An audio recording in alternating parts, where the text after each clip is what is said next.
Hello. Hello. Welcome back to another episode. Number 17. Episode 17. Man. Episode 17. How you been, gents? Pretty good. Pretty good. That's right. Yeah. How about Had you? you were out today doing a driving thing, weren't you? I think. Yes. You didn't crash? Not yet. Oh, well, yeah, that's good. That's a good There's start, still I guess. hope. Yeah. There it is. Yeah, I haven't been too bad. I've not been too much this week for me. Luckily, is my uni break. There's a break in the semester, so I've just sort of been catching up on sleep, Nice. things like that. As one uni student would do, I think. Little bit of uni work and stuff like that here and there, but yeah, nothing too crazy. Do you have an exam? I think. No, well, I had an exam right before the break. So if you guys remember last week's episode, we recorded a little bit late and things like that in the day because I literally did sit an exam at 4:00 in the afternoon. So yeah, they did it right before the break. Usually they do it right after the break, so you have that week to I was gonna say like study up and things. But no, this unit wants to be an asshole and and do it before the break. But I think I prefer that. I think I prefer that anyways because then I can sort of take the break as more of a break and not like I have to focus and stress on exactly. Like I can do it to catch up on some work here and there or some lecture notes if I missed them or something like that, and it's not like as stressful. So I think I'd prefer that. Yeah. Fair enough. Yeah. But have you been playing anything recently, Jenz? As I think you were just going to ask the exact same thing. I was. Okay, yep, good. Let me think. Or watching anything as well, I should add. Obviously, the whole Invincible is going to come up, which. Surprise. Raammo's actually watched it. I have. I watched an episode. It's pretty good. I did enjoy it. I haven't watched the other episodes yet, but I have started it, so it has piqued my interest. I am intrigued, so I think I will continue with it because I do need a new show to watch, as everyone does. I really hope you do. I'm surprised you didn't even watch the second one. Well, I didn't. Yeah, I think, when did I watch it? I think I watched like half the episodes, like last week. I watched half the episode and then I was like, look, I better start studying for this. I think I watched like over my lunch break one day. I was like, all right, look, I better start studying for this exam and stuff like that as well. So that's why I started. And then after the exam, I was like, look, I've got some time to kill. Let's finish off this episode. And it was pretty good. I can see why people enjoy it. So yeah, I will just be going back to it at some point. Yeah, sweet. Other than that, I don't think I've been playing anything that interesting that I can think about.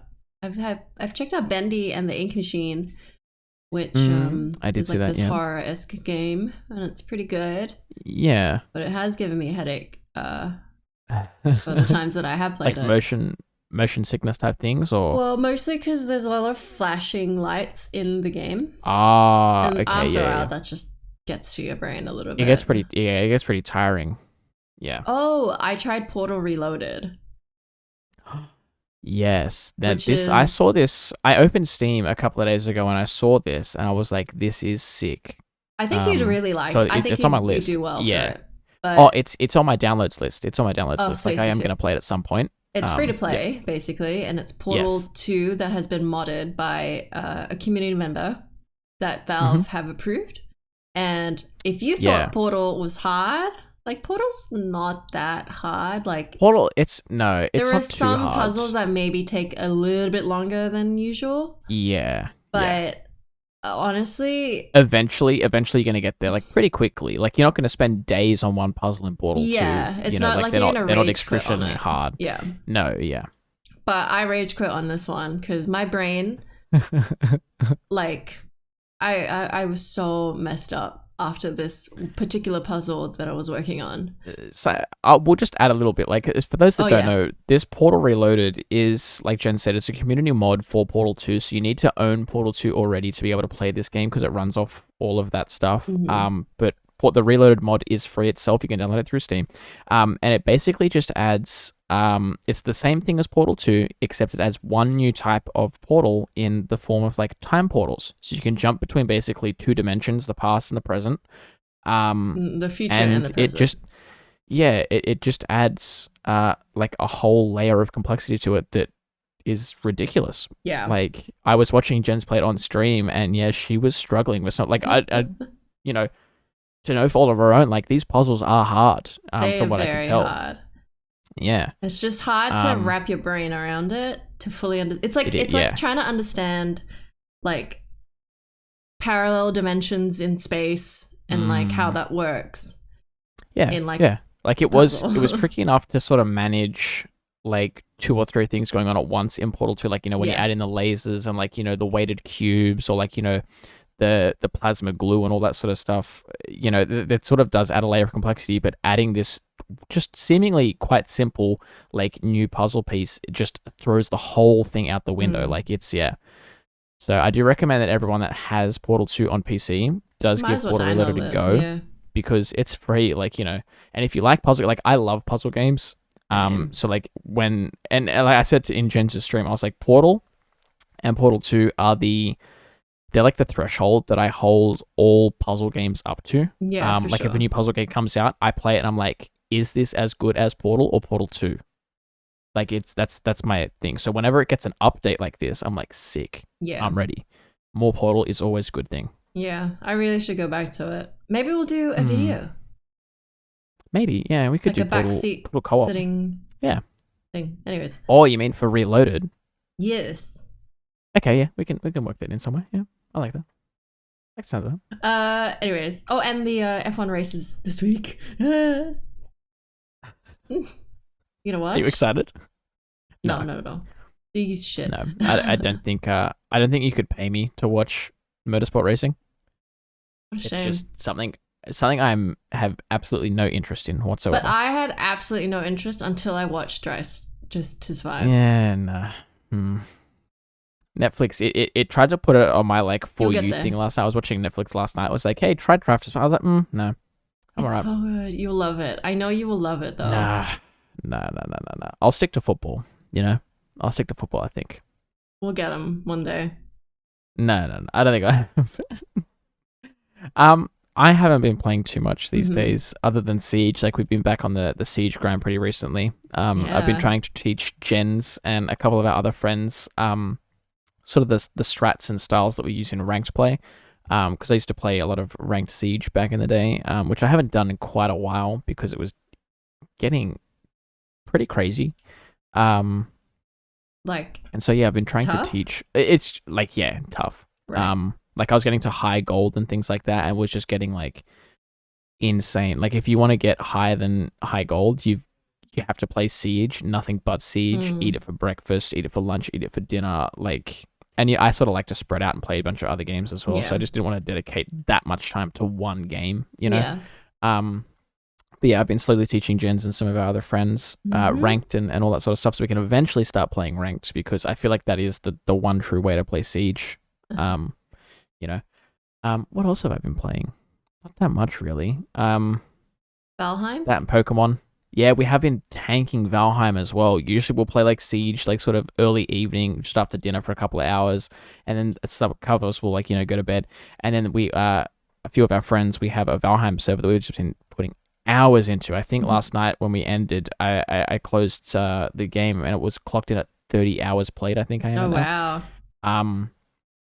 It's been great, man. You've got to come and play sometime on our server. I know. And see what I always miss out because I just get so epic. Tired. Oh, and you man, all play so like so fun. late.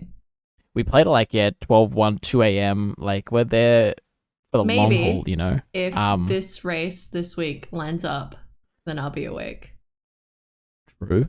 So yeah, Could do some pre-race Valheim or something. Yeah, F1, yeah. Yep. That's what like me and the boys used to do back when the World Cup was on. We'd watch the first game at like 11 o'clock or something, and then it would finish at like 12, and then there'd be like another game at like our 3 a.m. time. So we'd just stay up between like whenever the first game would end and the second game was going to kick off, and we'd just play Fortnite and things like that. Okay, that's right. You used to play Fortnite. Yeah. So we'd do that just to kill time between games. Because there's no point going to bed for an hour and a half and then waking back up or whatever be worse off and watching if you it again. did that. So you'd be worse. Yeah, you probably wouldn't even get up. Like, nah, definitely not. But yeah, that's what I've been up to. And then just watching. There's this QAnon documentary on Binge that me and Emma have been watching. Yeah, I've mentioned. I think it was called.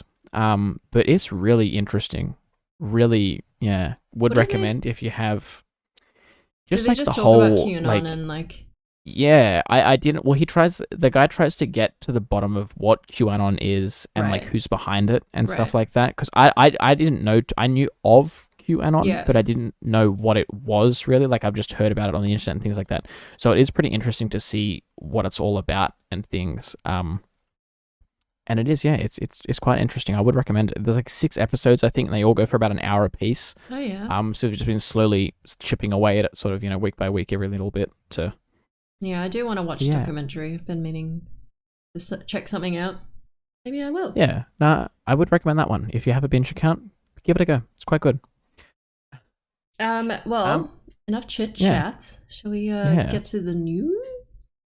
Yes. Okay, well, I just want to start off by saying today is the recording date of Wednesday the 28th of April, so all of the news topics and things are centered around this date, so if anything comes out between now and when we upload, it's not our fault.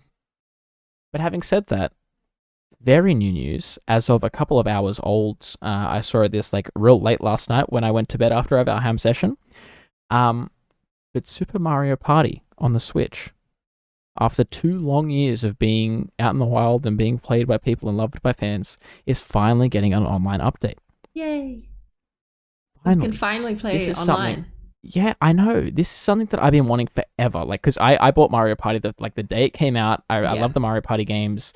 They're great to sit down with like friends and family and play like in the same living room. But obviously, me and Jenz are 2 states away. She's in Adelaide. I'm in New South Wales. It's hard. Like, it's hard to just fly over and play a game casually like this. So, an update like this is great. Much welcomed. I'm surprised it took that long. Me too. Like, I have some stats here. So this is the first major update that this game is getting.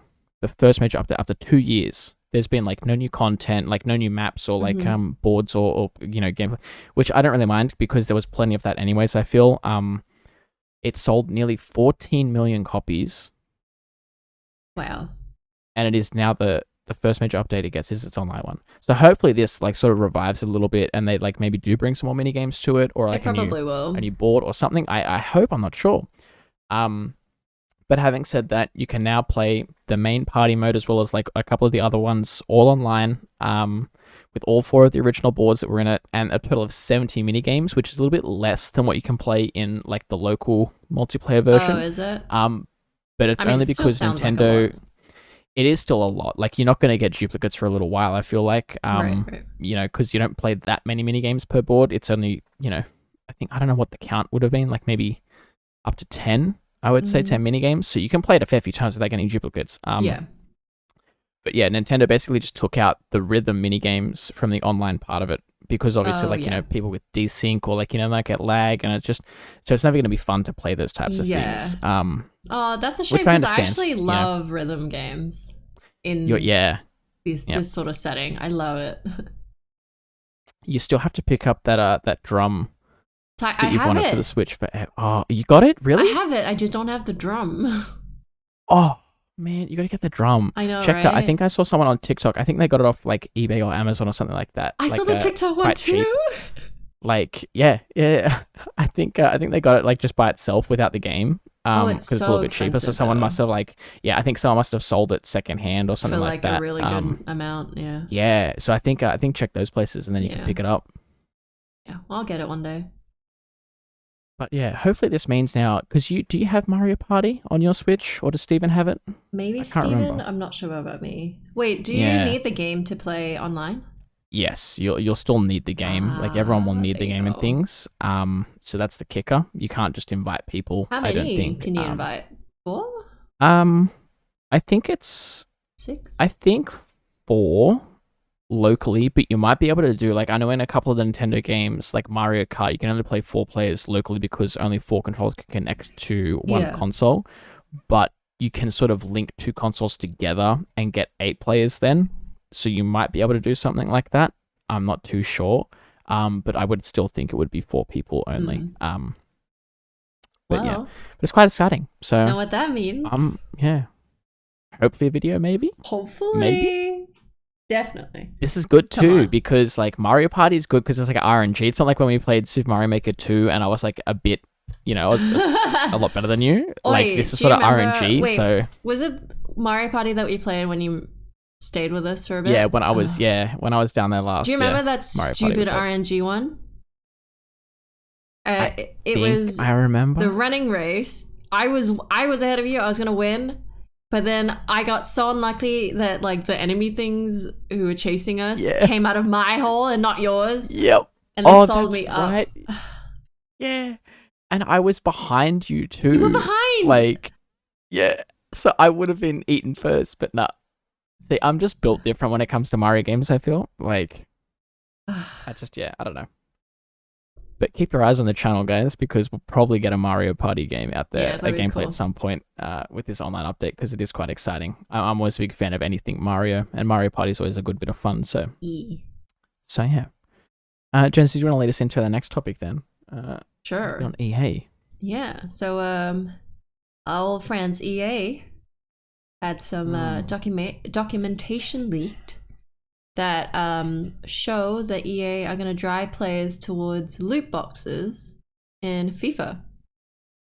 And it was EA that got shat on because of loot boxes previously, right? Yeah. What was the game? Like, dragged through the streets. Star Wars? Would have been the Star Wars ones, yeah. I know when Battlefront 2 was coming out, they were making it so that a lot of the characters they were locked only off, get through loot boxes and things like that, which was, is a shit thing, loot boxes. And then they got dragged through the streets for it, and they changed their decision. They did. In the end, they changed it, but yes, for Battlefront 2, yeah. But looks like they're just gonna go back to it for FIFA. Which I mean, they've been doing this since Ultimate Team came out in FIFA. I don't know what year it would have been, but since it came out, they have been pushing these loot boxes like nothing. Really? Like nothing. Whenever you first start up FIFA, like I don't know when the last time you played a FIFA game was, if ever, but the first time you start them up, like the first thing it tells you to do is like, hey, sign in. And then look at Ultimate Team. Come have a look at this new online mode that we've created called Ultimate Team, where you basically you like manage a club sort of thing, and you get player cards. They're like these little cards that you get, and you really only get new cards and players by opening FIFA packs. Right. And you can open FIFA packs by getting like coins in game, like through progression and things like that. But it takes so long to get these coins enough, like to get the decent packs. Otherwise, you're just going to be buying bronze and silver packs and players, and you're just going to get reamed in games, and you're not going to get any coins. So I was like, it's next to worth nothing to play it that way, So they really just force you to buy FIFA coins, which of course is their microtransaction, the way they monetize the game after sale and things like that. And they push it real hard. Because just the grind to get packs normally it's so hard. And I guess it's like financially something that is deemed worth it for them to do. Yeah. Because I have some stats here. Some stats here. From like in the recent years that they've put these microtransactions in FIFA, according to like the most recent earnings call as of December last year, I think it was, they said that EA took in nearly $4 billion US dollars, so which is around 5 billion Australian, I think, in revenue from what they call live services, which is just like their fancy name for microtransactions or like, after sale, like purchases and things like that, which is an insane stat. Could that also include subscriptions? I think so, because it's basically any after sale purchase. I think they deem it as. So when you buy a game, like that's classified as like a game sale. Yeah. And then after that, like if you buy a skin in a game, if you buy like coins or something like that, that's considered like a live service to them. I mean, I'm assuming. I've spent so much money on EA with The Sims alone. And I feel like too, like you're never going to escape microtransactions. You're never going to get around them and things like that. And my ruling is if you play a game enough that it's warranted to spend these microtransactions and things like that, then it's okay to a certain point, Yes, don't like go I crazy. play a lot of Rainbow Six Yeah, exactly. Don't like drop your whole entire life savings into a game because it's not going to be worth it. Yeah. But like I play Rainbow Six Siege a fair bit, as most of you will know, and things like that. And I've bought the game once on PC. Or actually, sorry, I bought the game a couple of times because I have a couple of different alt accounts just to muck around on. But I bought them on sale. But the main account that I have, I've put like over 300 or 400 hours into or something like that. And I have put a bit of microtransactions into it through like for skins and things. And I feel like that's warranted because I do play the game enough to get that value back out of it. Yeah, totally. Like a one-time purchase of $60 or whatever is fine. But if you're going to keep playing that game for, the next 6 years that I've been playing it for, it's, to throw another couple of $100 to it, it's not that bad because you're going to get that money back in terms of enjoyment and, all that stuff. So, yeah, I haven't been playing Siege that long, but I don't think I've yet to spend money in Siege. I see. You did the opposite. You spent money in Valorant. Yeah. Well, you too. Okay, don't blame me. Look. I did, but you spent more. Valorant was very good at taking money. Valorant's a free game, and then they show off and all the beautiful skins. Yeah. That's the other one too that I'm sort of okay with. It was, yeah. They did very well for that. Like yeah, and like I said, that's the other thing that I sort of agree with too. Like if it's a free game and things, or free enough, then yeah, buying a couple of items in game is fine. Yeah, because you're getting enjoyment out of it. You're getting, exactly, yeah, Dota and League and all that sort of stuff. Yeah, so I feel like there are places where it is okay, but this is where it gets a bit snaky because in this documentation that was leaked from EA, they're basically saying that. So what I'm going to read it out. I'm just going to read it out because it makes it a bit more sense when you read it. So the document outlines that players will be actively messaged and incentivized to convert throughout summer towards FIFA Ultimate Team. So if you're playing FIFA and you're like just playing the career mode, or if you're like me and I play when I do play FIFA, I just play a game called Pro Clubs with my friends, which is basically like we just take control of like our own player. So like I play as some guy called, I think I named him Sonic or something like that, and I gave him like a blue mullet and things and you can level up your character like over the games you play, and that's just more exciting because you're playing with like your friends and you're versing other people that are also playing with their friends. So it's like it's more about communication and things, not so much just the RNG of who you're going to get in a pack. But yeah, they said they're going to be actively messaging people that play these other game modes and trying to convert them towards FIFA Ultimate Team. And, as they do that, they're going to be doing this thing called like a welcoming experience for these players that are converting over to Ultimate Team and giving them like a couple of welcoming packs to sort of entice them, to really get those juices flowing for them to buy more and more, FIFA packs as they go along. Which is, it's quite a snaky thing to do, I feel. Yeah, I remember particularly with EA, it was someone calculated how long it would take to like get Darth Vader or like Luke Skywalker. Normally through gameplay. Yeah.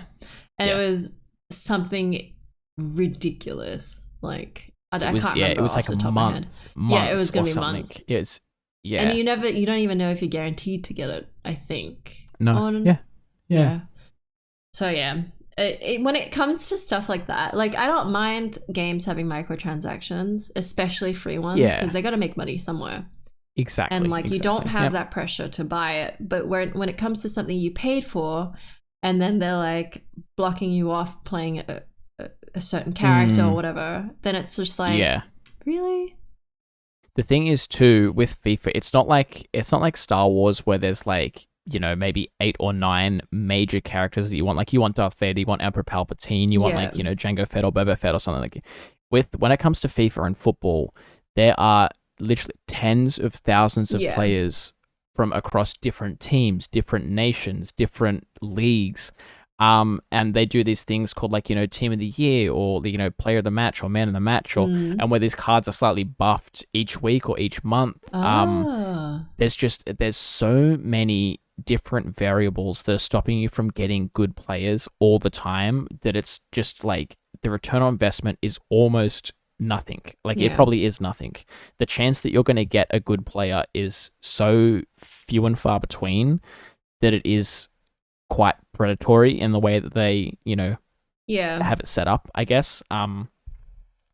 It's FIFA and like all of their sports games are probably the same for this. Like I only ever play FIFA if I do play it. I don't have it at the moment. But like I don't play Madden or NBA or any of the other ones that they have. But I'm assuming all of their other sports games are exactly the same as well. Probably. It's the only sort of microtransaction that I don't agree with is the way that they've implemented it here. Yeah. And there's probably other examples throughout all the other games as well, but this is 100%. one we're sort of focusing on today. And other companies, obviously, but...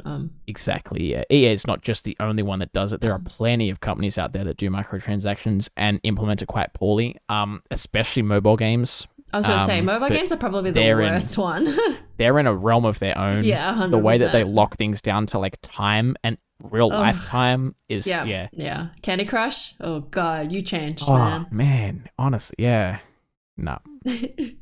Anyways, anywho, yeah. Enough about that. Enough rage. That's pretty much the main topics when it comes to news that we've got this week. This week's been a quiet one. Or at least newsworthy wise. But we just wanted to add. There were a couple of small things that I saw, but I was like, is it worth it? Yeah. No, not really. You guys probably wouldn't, care too much about those. Yeah, no. But we wanted to, talk a little bit about a couple of games that we're excited for that are going to be coming out in the month of May. Well, I'm not sure if this first one's coming out in the month of May. Say. It's still flagged as like a 2021 release. Gotcha. But sort of the next couple of games that I've seen, at least, that I'm very excited for. So the first one, me and Jenz, funnily enough, both saw this last night on our own TikTok accounts, which is quite weird that we can't keep getting the same TikToks over and over again. Yeah, that's strange. We have a very similar sort of sense of humor and stuff, I feel. So that's probably why. But it's called Bear and Breakfast. I'm very excited about this. It looks adorable. It's basically you're running a bed and breakfast in the forest somewhere, like this cute little log cabin, but for bears. For cute little bears, because cute little bears are infinitely better than dealing with people. Yeah. And yeah, I can't wait. It just says it's flagged for a 2021 release date. It's coming out on like Switch and Steam. I'm not sure about PlayStation and Xbox. I don't think so. I wouldn't assume so. But yeah, Steam and Switch are definitely. I'll be picking up on my Switch for sure. This looks like the perfect game for it. Sure. But it's like you just run this little bed and breakfast. You get to like expand it and like craft new rooms, and you get to decorate them yourself, which is the part I'm really excited about because I really like doing my own interior design things. It'll be so good. I can't wait. I hope it's soon. I wonder how you make money. How do you I please people? So I think they said you have to obviously guests will come and they'll stay for however long they want to. But throughout their stay, you have to sort of cater to them as you do at a bed and breakfast. So you have to give them activities to do. You have to sort of give them complimentary breakfast, lunch, dinner, stuff like that. So it looks like it's it's one of those micromanaging type games. Very similar to your Animal Crossing or those sorts of style games. But yeah, I'm really excited for that. Me too. Can't wait. Me too. I can't wait. And then obviously the next one, RE8. Obviously. Lady Dimitrescu, come to me. Come to me. Can't wait for this game. Pretty soon? It's the 8th, I think. May 8th or 7th. Sorry, no, May 7th for us, I think. Okay. Yeah. So yeah, that's really soon. That's next week. That's is it Friday next week, I'm thinking? Let me check the calendar here. Friday next week. So you guys can expect gameplays on the channel, on the YouTube channel for this one. We will definitely be playing some Resident Evil 8. I think PS5 we're going to pick it up on, Jenz, ? Yeah. We'll have a chat. Yeah. Probably. Yeah, I think so. Yeah. Man, yeah. We're going to try as well. Keep your eyes peeled on the channel sooner rather than later because we're going to try and get into the demo that is happening Monday, correct, Jenz? You should be. Okay. Sunday or Monday? Yeah, last week. Oh yeah, last Sunday week we through had a Monday. bit of a faff. Yeah, it's the long one. It is, yeah. Last week I had a little bit of a faff. I had a Sunday afternoon free from work, and I was like, hey, why not play the Resident Evil 8 demo that just came out this morning? So me and Jenz fired up the recording software, fired up the PlayStation 5. I spent the morning downloading the game whilst I was at work. And we start recording. We do our intro. I fire up the game. I sign in. I set up all the settings. And then it goes, hang on a minute. You missed the demo by 10 hours. Yeah, it was like the first time something's been time locked. Because usually it's available for the whole day. Yeah. Or like, so a little time period or something like that that's a bit longer. But they were doing them in windows, in half-hour windows, starting at 3 a.m. So you go from 3 a.m. to 3:30 a.m. for us here in Australia. And then the next one would be at like 10 p.m. till 10:30 p.m. or something. Yeah. I've never seen a company do that before. Ever. And it was real weird. Some people are going in blind. I'm surprised you want to play the demo. I do want to play the demo. I just want more, like, because it's a real gameplay demo. Like the other one that we played on the channel a little while ago wasn't too much. Like you got to do one small tiny little puzzle, and then you basically got to walk around a small wing of Castle Dimitrescu, and then you got chased, and that was it. There's a demo over. There was no real substance to it. So like you couldn't see what the combat was like. You didn't get to see like what the sort of survival-y aspect of it was all like. And that's what this demo is more geared towards. So you can get a taste of the gameplay before you play it, so you can sort of see if you're going to like it a bit more. Yeah. I would expect it to play very similar to Resident Evil 7 though. So if you played Resident Evil 7, it's going to be more or less that, just with a new skin of paint, new skin of paint and stuff like that. Yeah. Yeah, I'm curious if it's gonna be the final of like a final, like the 2 chapters that they show. Yeah, for the demo. So it's gonna be part of the final. Yeah, I'm not sure. I'm not sure how they would go about it, because I don't want to spoil too much. Yeah. Well, yeah, and they might change a bit, because I know Little Nightmares did a demo and they like had the same thing. Wasn't in the main. Changed it up. Yeah. Okay. So they might just do that. That would be good. So it's enough to give you a taste of the things without actually spoiling any of the gameplay when the game does come out. Yeah. It's like how Marvel does their trailers. I found like in a lot of their recent trailers, when I do watch them, it's like they do use a couple of like non-important like scenes just to sort of set the tone and whatnot. But more of the action-based scenes, more often than not, end up being the deleted scenes from the film. Or they're very heavily tweaked, so they're not exactly like what they are in the film, so you're not like getting too much spoiled. Having said that, we still don't watch them. But yeah. And I guess actually, speaking of that, we can jump into our Falcon and Winter Soldier talk. Yeah. Yeah. Let's just jump right in. For those who aren't watching this series, thank you so much for listening. We'll see you guys next week. And bye-bye. Yeah. Did you like it? This is the finale.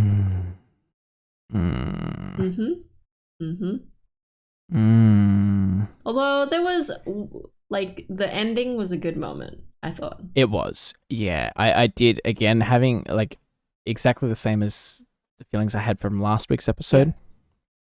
I did enjoy it, but I only enjoyed certain parts of it. Yeah. I think I have the same problem I had with the finale to WandaVision, where it felt very rushed. It did. And I was thinking about it throughout the week. I feel like these Marvel shows need to follow like more of the HBO or like the big TV show formulas, where they do 12 or 13 episodes of 45 minutes apiece, because I feel like that is the perfect amount of time to really flesh out a story. 6 episodes at 40 to 45 minutes apiece is so hard to write enough that you're going to get like a nice resolution at the end or something. Like it's going to tie in real nicely. I don't know. It always feels rushed to me. The last 2 episodes were just, That's fair enough. And yeah. Yeah. I don't know if others feel the same way, but that's just how I'm feeling about it. I feel like if they announced that like Loki was gonna be 12 episodes long of 40 minutes apiece, I'd be really excited because I would at least hope that they don't have the same like problem they've had with the last two seasons where they're like very rushed. But yeah. Having said that, there were some parts of the episode that I did enjoy. Like I said, it was pretty enjoyable, especially like Jen said towards the end, where spoiler alert, we finally get to see Sam as the new Captain America. Did you watch the credits and things like that and see right at the end they like put the title card up where it was like Falcon and Winter Soldier, and then it slowly morphed into Captain America and Winter Soldier. Oh wow! I thought that was really well done. That's beautiful. Yeah. I liked that. The new suit, I really enjoy the new suit as well. The suit's great. It's very similar to like the stuff he wore in the comics, or is wearing in the comics. So that was like no real surprise, but it's still it morphs well into TV and to the big screen and stuff. So and I really with the comics, because you read the comics, does this happen that Sam ends up being Captain America? Yeah. Oh, okay, cool. Yeah, in some storylines, he is the Captain America. Okay. So yeah. Yeah. Okay. Which is why they gave it to him, and same with Bucky too. I think in some true. storylines, Bucky has also been Captain America, which is why people, when like Endgame and Infinity War sort of wrapping up and things, people were sort of like, who's he going to be? Is it going to be Bucky or is it going to be Sam? Oh, is it gotcha, we're not sure. So that's why people were sort of flipping between the two. But yeah, he is in the comics an actual Captain America at some point, so it was bound to happen. That Sam got it. Yeah, I feel like he's a much better fit for it than Bucky. I think so too. Yeah. And then John Walker is. We got his real name. As I said, he got his US agent. Yep. Which I don't think you're as excited for it just because you don't like John Walker that much, Jenz. Well, yeah, I don't know. He's nice though, so that's fine. He flips as well though. Like that's the thing that's the thing I'm excited about, and it's one of the points that I have here. You really do get to showcase how I think John Walker's US agent is going to be, because in this final episode 6 here, he does like sort of make that shitty Captain America shield that gets destroyed in like 4 seconds flat, which was hilarious. I really enjoyed that. But then he sort of just becomes like his own sort of like superhero until he gets the name US agent at the end. But yeah, he was given like the choice at one point in the episode to save like the truckload of senators and or whatever they were from falling into the thing, or basically let them die and stuff. And so you got to see him sort of stand there and decide, is he going to be good or is he going to be bad? Like he's sort of on that gray line already. But then throughout the rest of the episode, he also does some things that are a bit grayer, like some things that he wouldn't. That Captain America wouldn't do, at least, I guess. So you do get to see the balance of both of those things, which is kind of cool, which I enjoyed. Yeah, that was interesting. What else happened? Power Broker is confirmed. Yep, I think I called that last week too. You did? With my little thing about the art broker and Power Broker. Yeah. See, I knew it. I'm right on the ball. I hate that Sharon it's so Carter. Obvious. Yeah, they really do put things on the nose sometimes. But like, who else was it going to be realistically? Yeah. Yeah. Like, I feel like it would have been really shit if they sort of portrayed Sharon as this like really sort of mysterious character throughout like the first couple of episodes, and then right at the end they're like, surprise, it's Victor Von Doom, or some other like person that was being the power. Like it'd be like, come on, man, what a cop out. And remind me, is the power what is the Power Broker?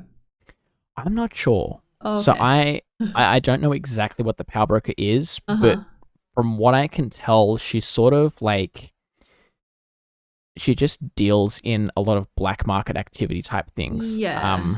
Is she and whatnot. From what I can tell, at least so far. Very much similar to US Agent. I feel like she is a little bit of both. Yeah. She dances the line a lot, she'll do sort of whatever is good for her at the time, whether it's siding with the good people to get her own way or if it's siding with the bad people to get her own way. I feel like she'll do whatever she needs to. Yeah. Okay. which you can sort of see happening because at the end of the post-credit scene, she gets like her pardon from the US government or whatever I guess they call it. Mm-hmm. And then she walks out. Sorry, she walks out and gets makes a phone call to some mysterious person we don't know who, and is like, hey, I'm part of the government now. I can get access to like all of these weapons and like all of these like super secret things. Yeah. Let me know how much you want to buy them for. Yeah, like, I want to know who's on the other line. Like, any guesses? Who can it be? Maybe some of the. I want to say it's some of the people from the Ten Rings, the ones that are going to be like the bad people in Shang-Chi. Maybe, I'm not sure. Mm-hmm. Or it could also be whoever. What was her name? Val from last episode. Whoever she's working for. Like, that's sort of weird, weird government thing. Yeah. I don't know. We'll have to wait and see, I guess. I'm not sure where she's going to next appear because I don't know if they're going to utilize her in the movies more, if they're going to utilize her in the TV shows. But yeah.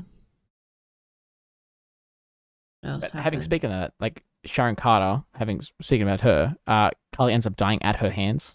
Yes. So Sharon just shoots Carly, But Carly was going to shoot Captain America. Exactly. Yeah.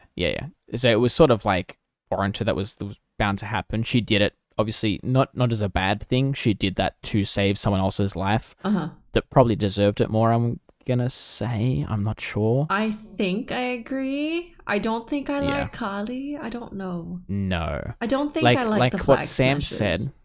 Yeah, like what Sam said, you sort of understand their battle and you sort of do want to... but they did it the wrong way. You do want to agree with them, but yeah, exactly. They did do it. They went about it the wrong way.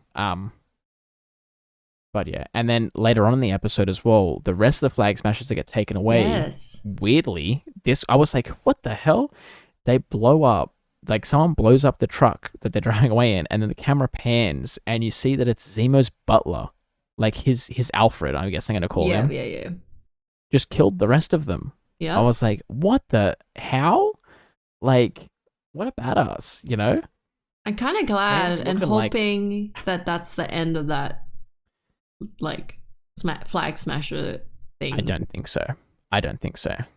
Maybe. I feel like that's the end of that sort of group of flag smashers. Like, obviously, they all got blown up and shot and killed and whatnot. But I feel like there's going to be people out there that were in the exact same position they were. Like, they were displaced during, like, the blip and all that sort of stuff. Yeah. And they sort of want to get their rights back from that. I feel like there's going to be more people out there that are ready to revive that movement. They might not call it the flag smashers. They might call it something else. But I feel like there's going to be other people out there, Yeah, I think she did say that. That are, there's got to be, because like you can assume so. Like, you can assume if she, like, in episode 5 when she sent out that text to activate all of those like sleeper agent type things. There was a lot of people just in New York. Yeah. So you can assume there's and like they were flying through Europe. They were fighting at all those sorts of places. So you can assume they're worldwide. Like, there's got to be more. There has to be.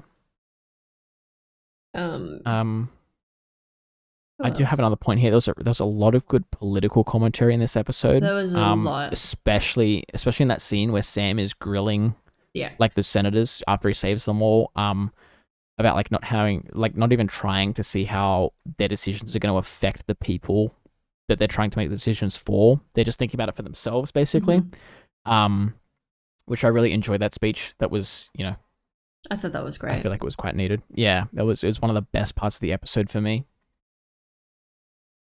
And just seeing that, like, people accepting Sam as Captain America and not being white. I mean, they did, like, you can see that they would accept them, but Sam also said, like, in that thing, he knows that people aren't going to accept him based on his skin color. Like, he knows, and he's like, you know what? I accept that.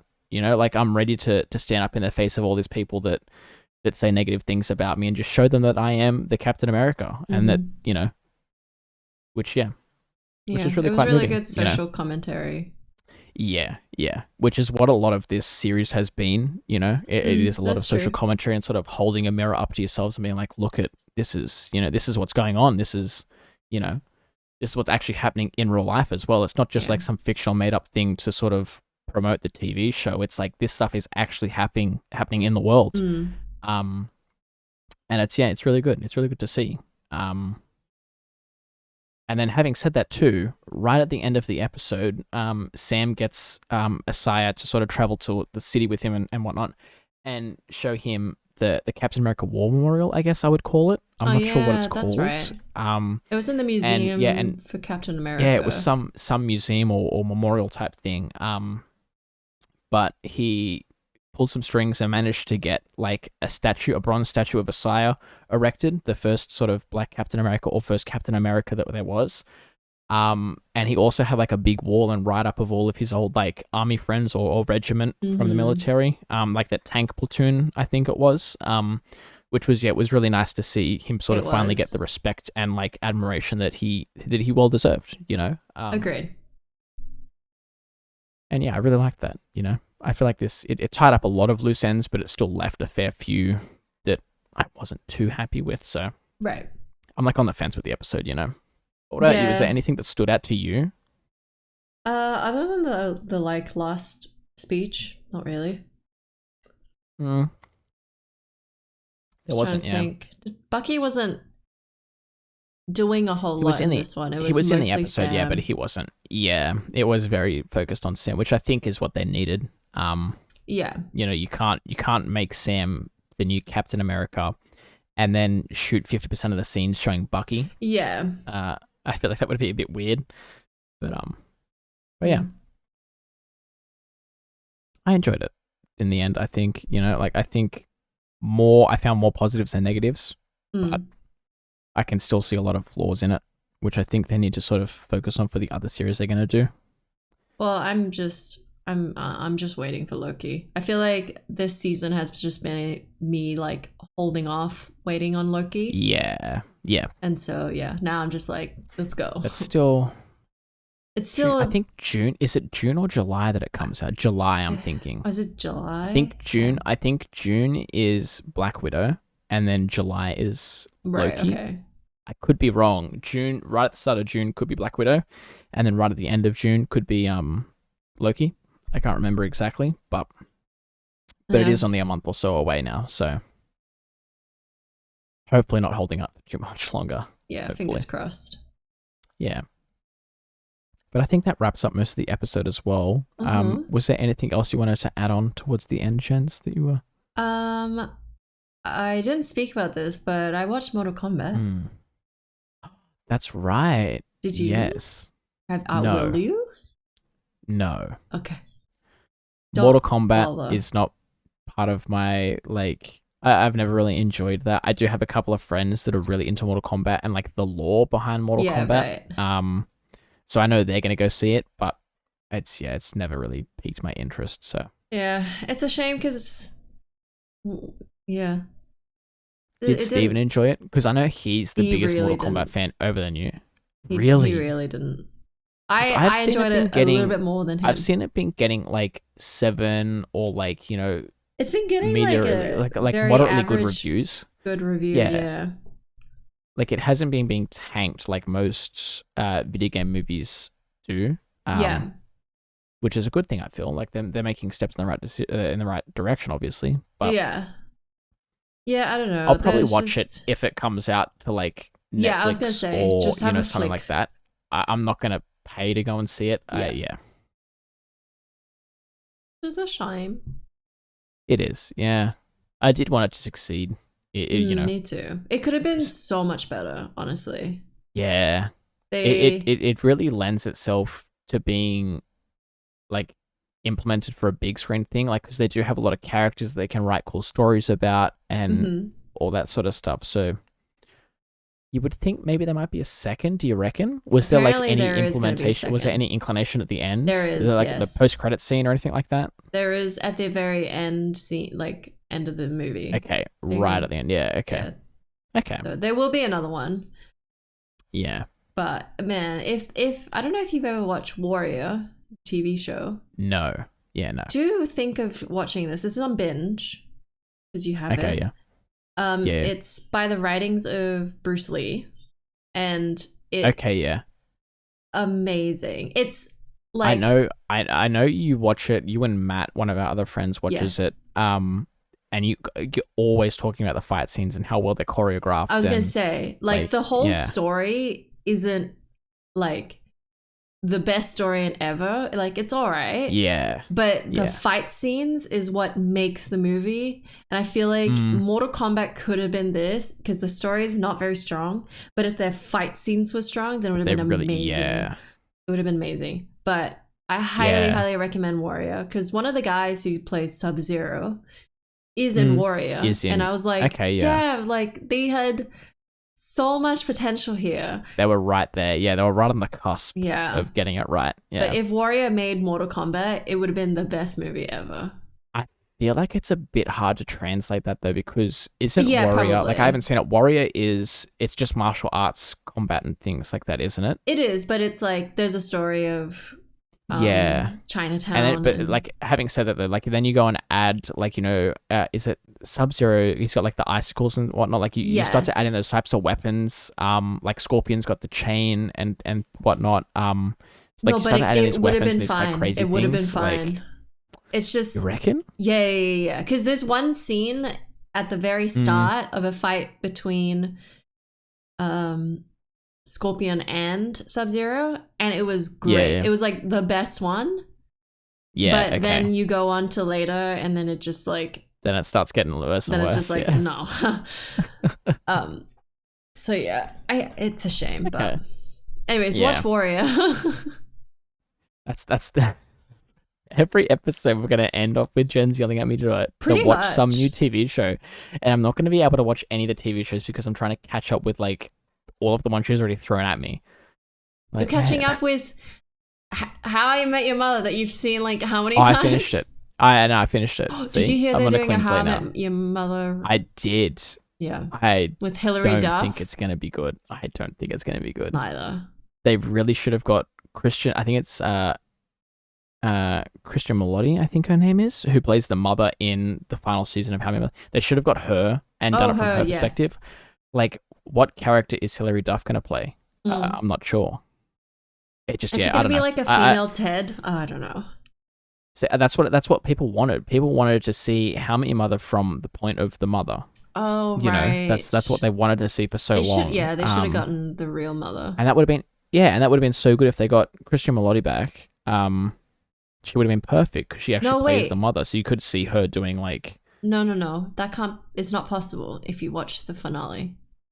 I know how it ends, but up until that point, like time, obviously, gotcha. Because then you could say the same thing from like Ted's perspective, like up until that point, the whole show was him trying to hunt down the mother and like explain how he met her, and then obviously that happened. I don't know if you guys have seen how it's been like 12 years now. You should have watched it, I feel, but I still don't. Pajo and I only watched it like a couple of weeks ago, the finale. Oh, really? Yeah, we were building furniture. I was like, hang on, I've actually never seen this finale. And then we just put it on, and then we stopped making our furniture, and we like started crying because it was like, how bad is it though? What, like bad finale? Yeah, I fucking despise it so much. Oh really? Well, we hadn't like.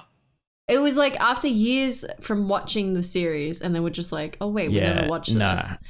I despise, like, I get emotional in the second last episode, and then the first half of the last episode, like I get emotional because it's like all of the friends, like, obviously disparaging and going their own ways, and and then you find out what happens, and you're like, it just is that ruins the bit it. that okay. Oh my I god, I agree.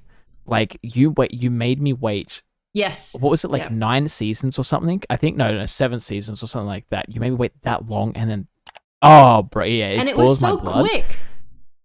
Yep. It was like was so quick to just backtrack, and it's just I agree. I despise it. And I feel I read up at, like, when I first originally saw it, I read up that if you buy like the Blu-ray or the DVD copy of it or something like that, they did do a retake of it and just took out that whole last part. Okay, good. Yeah. And I feel like that's the way that I'm going to end the series for me as well. Fair enough. That's how I'm going to end it. I'm not going to do it the way they wanted to. I'm going to do it my own way. Yeah, of course. But right, yeah, we are carried on a bit too much. Anywho, yeah, we're nearly at an hour. Yes. Did you want to say goodbye? No. Yeah, I think that's going to be it. So thank you guys for listening and watching this week once again. Make sure you guys like and subscribe and rate the episode where you listen to it. Be sure to check out the YouTube for a couple of our other gameplays that we've put up over the past little while. There's some pretty good ones, and hopefully there's some more coming out soon, I think. Yeah. We might have to record something after this. But yeah, so thank you guys for watching, and we'll see you next week. Goodbye. Goodbye.